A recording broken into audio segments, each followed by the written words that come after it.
ہمارے ہاں سیرت کے جلسے تو آج کل ہوں گے، بے شمار ہوں گے، ہر جگہ ہوں گے. ہوتا کیا ہے؟ آپ کی عظمت بیان ہو رہی ہے، آپ کی کالی کملی کا تذکرہ ہو رہا ہے، آپ کی سرمئی آنکھوں کا حسن بیان کیا جا رہا ہے، آپ کی زلفوں کی یہ ہے، یہ تو نہیں ہے، اس میں کوئی شک نہیں. تمام انبیاء اور رسول کو جو کمالات عطا ہوئے، محمد کو وہ سب عطا ہوئے صلی اللہ علیہ وسلم. اس نے یوسف دب عیسیٰ ید بیضا داری آنچ خوبہ ہمدارن تو طلحہ داری. لیکن حضور فرماتے ہیں تمام نبیوں اور رسولوں نے جو تکالیف برداشت کی، میں نے وہ سب کی سب برداشت کی. یہ کوئی بیان کرتا ہے؟ کیسے بیان کرے؟ اس سے تو کوئی سبق ملتا ہے کہ کچھ تو تم بھی کرو بھائی. یہ کہاں عاشق رسول بنے پھر رہے ہو؟ کہاں عید میلاد النبی بنا رہے ہو؟ زمین و آسمان کے کلابے اللہ سے بھی اوپر کر رہے ہو راتوں کے اندر. یہ نہیں ہے محمد سے نسبت اور تعلق کا معاملہ. اب آپ دیکھیے، جو اب واقعاتی انداز میں تو جانے کا وقت ہے نہیں نا، لیکن ایک بات آپ کو بتا دوں، دشمنوں نے اقرار کیا ہے کہ تاریخ انسانی کا عظیم ترین انقلاب محمد نے برپا کیا صلی اللہ علیہ وسلم. M N Roy of India, member of communist international, اس نے 1920 میں تقریر کی لاہور میں بریڈلا ہال میں، دی ہسٹوریکل رول آف اسلام. وہ کتاب اب بھی انڈیا میں چھپتی ہے. اس نے کہا تاریخ انسانی کا عظیم ترین انقلاب محمد نے برپا کیا صلی اللہ علیہ وسلم. اور اس نے کہا یہ ندی فتوحات نہیں تھیں، فتوحات تو سکندر نے بہت کر دی تھی، اٹیلا نے بہت کر دی تھی، چنگیز نے بہت کر دی تھی. وہ بروٹ فورس تھی، وہ وحشی قوت تھی. اور محمد کی فتوحات اور ان کی امت کی فتوحات سے نئی تہذیب دنیا میں آئی، نئی روشنی دنیا میں آئی، نئے علوم ایجاد ہوئے، دنیا منور ہو گئی. بہت عمدہ کتاب ہے ہسٹوریکل رول آف اسلام. 1980 کے قریب کتاب چھپی امریکہ میں، دی 100 a selection and gradation of the 100 most influential personalities of human history. تاریخ انسانی کا دھارا بہتا ہے، ہم بھی اس میں بہ رہے ہیں، بہ رہے ہیں، جدھر بہ رہا ہے ہم بھی بہ رہے ہیں. چلو تم ادھر کو ہواؤ جدھر کی. کچھ لوگ ایسے ہوتے ہیں کہ جو دھارے کا رخ بدلتے ہیں. بہنے والے تو سب ہیں، لیکن اس دھارے کے رخ کو بدلنے والا کوئی کوئی ہوتا ہے.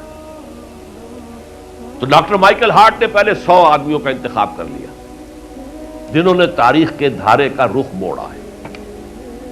سلیکشن، پھر گریڈیشن. ان میں سب سے زیادہ جس نے موڑا ہے، جس سے سب سے زیادہ مؤثر ہوا، وہ کون؟ نمبر 1، پھر نمبر 2، پھر نمبر 3، 100 تک چلا گیا. نمبر 1 پر حضور کو لا رہا ہے. عیسائی ہے اور ابھی تک کوئی اطلاع نہیں ہے اس کے اسلام لے آنے کی. زندہ ہے، مینہٹن میں رہتا ہے.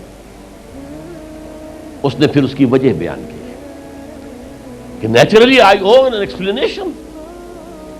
جیسس کو جسے خدا مانتے ہیں اسے نمبر 3 پہ لے گیا، حضور کو نمبر 1 پر. اور جواب کیا دیتا ہے؟ ایکسپلینیشن کیا ہے؟ This is because he is the only person supremely successful in both the religious and secular fields. جتنے بڑے لوگ دنیا میں ہیں وہ یا ادھر اونچے ہیں تو ادھر کچھ نہیں، ادھر اونچے ہیں تو ادھر کچھ نہیں. بڑے حکمران، بڑے فاتح، اخلاقی اور دینی اور روحانی اعتبار سے 0 بلکہ مائنس. بڑے مذہب، اخلاقی تعلیمات، روحانی تعلیمات بہت اونچے، گوتم بدھ، حضرت مسیح، لیکن ریاست، حکومت، سیاست 0. ایک ہی شخص ہے، ایک شخص ہے. کتنی بڑی سچائی اس کے قلم سے نکلی ہے. دی only person supremely successful in both the religious and the secular fields. بہرحال یہ سمجھیے کہ تکمیل رسالت کا یہ مرحلہ ہے، یہ مظہر ہے۔ اگر حضور نے اس کو قائم کر کے نہ دکھایا ہوتا تو کہا جا سکتا تھا کہ ٹھیک ہے، یہ نظام تو بڑا اچھا ہی ہے، لیکن یہ انہونی بات ہے، بھلا کوئی بات ہے؟ سید القوم خادمہم، قوم کا سردار خادم ہوتا ہے؟ شاعری ہے، یہ اچھا شعر کہہ دیا ہے، لیکن محمد نے وہ نظام قائم کیا جہاں ابو بکر اور عمر خادم تھے، چٹائیوں پر بیٹھتے تھے، پیون لگے ہوئے کپڑے پہنتے تھے، رات کو گشت کے دوران کسی عورت کے کراہنے کی آواز آئی، پتہ کیا، معلوم ہوا کہ درد ذہ میں ہے اور کوئی اٹینڈ کرنے والا نہیں ہے، فوراً گھر گئے، اپنی بیوی کو لے کر آئے، فرسٹ لیڈی، اور اس نے مڈ وائف کا کام کیا۔ ایک اور جگہ دیکھا، بچوں کو رونے کی آواز آئی، پوچھا کیا ہے؟ ماں نے کہا کہ میرے پاس کھانے کو کچھ نہیں ہے، بچے بھوک سے بلک رہے ہیں، اور میں نے یہ صرف ہانڈی چڑھا دی ہے چولہے کے اوپر کے دھوکہ دینے کے لیے کہ کچھ پکا رہی ہوں، تھوڑی دیر میں روتے دھوتے سو جائیں گے۔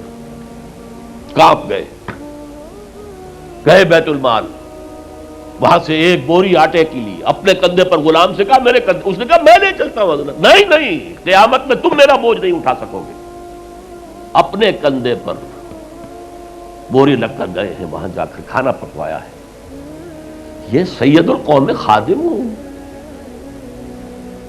کبھی دیکھی تھی دنیا نے یہ بات؟ قائم کر کے دکھایا، نوع انسانی پر حجت قائم کی ہے۔ مائیکل ہارٹ نمبر 1 پر لا رہا ہے، آپ غور کیجیے۔ ایچ جی ویلز کی بھی اب وقت نہیں ہے میرے پاس، میں نے وہاں تقریر کے اندر پوری واضح کی بات، اس کی شہادت، حالانکہ وہ شاتم رسول ہے، حضور کو گالیاں دی ہیں اس نے، بالکل رشدی کی طرح، اور تسلیمہ نسرین جو ہے بنگلہ دیش کی اس کی طرح، لیکن ایک اعتبار سے گھٹنے ٹیک کر حضور کی مدح کرنے پر مجبور ہے۔ تو یہ اصل میں بات تکمیل رسالت ہے، پیش کر دینا، پہنچا دینا، وما علینا الا البلاغ، یہ بھی رسالت کا معاملہ ہے، یہ ابتدائی مرحلہ ہے۔ اس نظام کو قائم کر کے دکھانا، انقلاب برپا کرنا، اس کو چلا کر دکھانا، چاہے وہ 30 برس رہا، لیکن دنیا کا کوئی دوسرا نظام تو ایک دن بھی قائم نہیں ہوا۔ جس ڈیموکریسی کا خواب والٹیئر اور روسو نے دیکھا تھا، ایک دن کے لیے بھی نہیں آئی۔ یہ تو کیپٹلسٹ کی ڈکٹیٹرشپ ہے جسے جمہوریت کہا جا رہا ہے۔ جمہوریت کہاں ہے؟ It's the dictatorship of the capitalist. Billionaire نہ ہو تو آپ الیکشن کیسے لڑیں گے؟ عام آدمی الیکشن لڑ لے گا۔ دے میں استبداد جمہوری قوام پائے کو، تو سمجھتا ہے یہ آزادی کی ہے نیلم پری؟ ہم نے خود شاہی کو پہنایا ہے جمہوری لباس، ابلیس کا ایک مشیر کہہ رہا ہے، ہم نے خود شاہی کو پہنایا ہے جمہوری لباس، جب ذرا آدم ہوا ہے خود شناس و خود نگر، آدمیوں میں اپنے حقوق کا ذرا احساس، اور یہ احساس محمد نے پیدا کیا صلی اللہ علیہ وسلم۔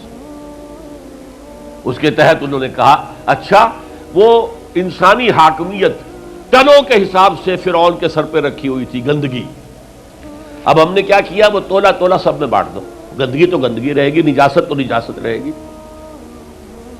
انسانی حاکمیت ایک شخص کی ہو، انسانی حاکمیت پوری قوم کی ہو، کفر ہے، شرک ہے۔ بہرحال تکمیل رسالت کا ایک پہلو یہ ہے، اس کی مثال میں آپ کو دے دوں، نام چونکہ پہلے بھی 2 مرتبہ لے چکا ہوں، سقراط کا شاگرد بھی اور شارح بھی، سقراط کی اپنی کوئی کتاب نہیں ہے، وہ معلم تھا بس، اس کا فلسفہ بیان کیا ہے افلاطون نے، اور پلیٹو نے کتاب لکھی دی ریپبلک۔ اب دیکھیے آج سے 2500 سال پرانی کتاب ہو گئی، حضرت عیسیٰ سے 300-400 برس پہلے، کتاب اتنی زوردار ہے آج تک زندہ ہے، ورنہ کتابیں ختم ہو جاتی ہیں، وہ تو کوئی زوردار کتاب ہو تو زندہ رہے گی۔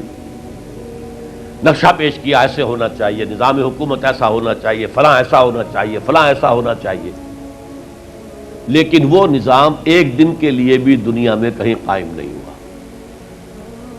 لہذا اسے کیا کہیں گے؟ یوٹوپیا ہے، ایک خیالی جنت ہے۔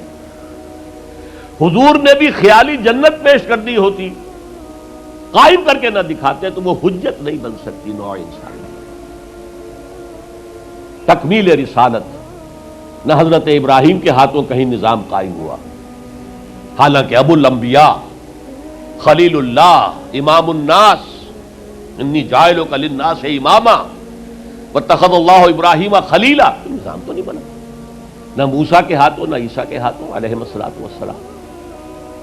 یہ صرف محمد الرسول اللہ صلی اللہ علیہ وسلم کا مقام ہے کہ آپ نے ایک عظیم انقلابی جد و جہد، میری کتاب لے کر پڑھ لیجئے اگر تقریریں نہ سنی ہو، تقریروں میں مختصر مفصل منہج انقلاب نبوی، اتنا عظیم کارنامہ، عظیم ترین انقلاب جو برپا کیا 23 برس کے اندر حضور نے، اس کے منہج کیا تھا، منہاج کیا تھا، طریقہ کار کیا تھا، اسے سمجھیے۔ منہج انقلاب نبوی میری کتاب ہے، 400 صفحے کی، سیرت کا انالیسس ہے، سیرت کا 6 steps of revolutionary process as deduced from the سیرہ of the prophet، اس کو فلسفہ سیرت کہیں گے ہم، تو پڑھیے اس کتاب۔